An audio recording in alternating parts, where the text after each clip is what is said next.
வணக்கம் மக்களே. விநாயகர் சதுர்த்தியின் வரலாறு பதிவில் விநாயகரின் பிறப்பை பற்றியும் அவர் பிறப்பின் நோக்கத்தை பற்றியும் பார்த்தோம். அவற்றின் தொடர்ச்சியாக இந்த பதிவில் நாம் பார்க்க போவது கஜமுகாசுரனை கணேசன் எவ்வாறு அழித்தார் என்பதை பற்றிதான். முன்பொரு சமயம் தேவர்களிடம் அசுரர்கள் தோற்று போய்க் கொண்டிருந்தனர். இப்படியே போனால் தங்கள் இனமே அழிந்து விடுமோ என்று அஞ்சினார்கள் அசுரர்கள். தக்க வழி சொல்லும்படி தங்கள் குலகுருவான சுக்ராச்சாரியாரிடம் வேண்டினார்கள். சிறிது நேரம் சிந்தித்த அசுரகுரு ஆலோசனை ஒன்றை சொன்னார். அசுரர்களே, மாமுனிவரான மாகத முனிவரின் வாரிசாக அசுரகுலத்தில் எவரேனும் பிறக்க வாய்ப்பு உண்டானால் அப்படி பிறக்கும் குழந்தை மூலம் அசுரகுலம் செழிக்கும். அதற்கு அடையாளமாக அக்குழந்தை யானை தலையுடன் பிறப்பான் என்று கூறினார். குரு சொன்னதை கேட்டதும் அசுரர்கள் தங்களுக்குள் கலந்து ஆலோசித்தனர்.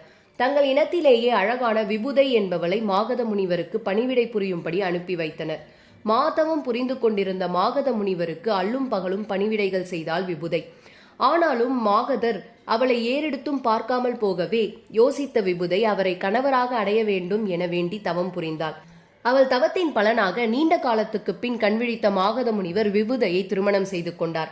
அதன் மூலமாக மாகத முனிவரின் வாரிசாக மத யானை தலையுடன் ஒரு மகன் பிறந்தான் விபுதைக்கு. யானை முகத்துடன் பிறந்த அவன் கஜமுகாசுரன் என்றே பெயர் பெற்று மூவுலகையும் வென்று அசுரர்களின் அரசனாக திகழ்ந்தான். முன்பு அசுரர்களை பயமுறுத்திய தேவர்கள் இப்போது கஜமுகாசுரனை கண்டு அஞ்சி ஓடினார்கள். அரவணைத்து காக்கும்படி ஈசனிடம் வேண்டினார்கள். உரிய காலத்தில் உமாசுதனாக தோன்றும் மகன் உன் குறை தீர்ப்பான் என ஆசி அளித்தார் உமா மகேஸ்வரர். அவரின் ஆசிப்படி சில நாட்களில் ஓம் எனும் பிரணவத்தின் வடிவாக யானை தலையுடன் தோன்றினார் விநாயகர். மகேஸ்வரனும் மகேஸ்வரியும் அவரை மகிழ்ச்சியாக வளர்த்து வந்தனர். அப்பொழுது ஒரு நாள் அலறியபடி ஓடி வந்தார்கள் தேவர்கள். மகாதேவா, கஜமுகாசுரனின் கொடுமை நாளுக்கு நாள் கூடிக்கொண்டே போகிறது. இனிமேல் தேவர்கள் யாவரும் தினமும் தன் அரசவைக்கு வந்து தலையில் குட்டிக்கொண்டு தோப்பு கரணம் போட்டு தன்னை வணங்கிவிட்டு செல்ல வேண்டும் என்று புதிதாக உத்தரவு போட்டிருக்கிறான் அசுரன் என்று நடுங்கியபடி கூறினார்கள். அனைத்தையும் கேட்ட ஈஸ்வரர் தம் மகனை புன்னகை தவழ பார்த்தார். அதன் பொருள் உணர்ந்த கஜானனன் உடனே புறப்பட்டார். கஜமுகாசுரனின் வீரர்களுக்கும் கணேசனுக்கும் இடையே போர் ஆரம்பமானது. அசுர வீரர்களை தூசி போல் தூக்கி வீசினார் தும்பிக்கையால். முடிவில் கஜமுகாசுரன் தானே நேரில் வந்து போர் புரிய தொடங்கினான். நீண்ட காலம் போர் நடந்தது. தேவர்களாலோ மனிதர்களாலோ ஆயுதங்களாலோ தனக்கு மரணம் ஏற்படக்கூடாது என ஈசனிடம் வரம் பெற்றிருந்த கஜமுகாசுரனை எப்படி அழிப்பது?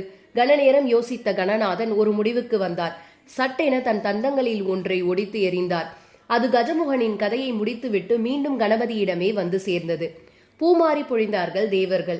அப்போது திடீரென மாபெரும் பெருச்சாலியாக உயிர் பெற்று எழுந்தான் கஜமுகாசுரன். அப்பெருச்சாலியை அடக்கி தமது வாகனமாக்கிக் கொண்டார் கணேசன்.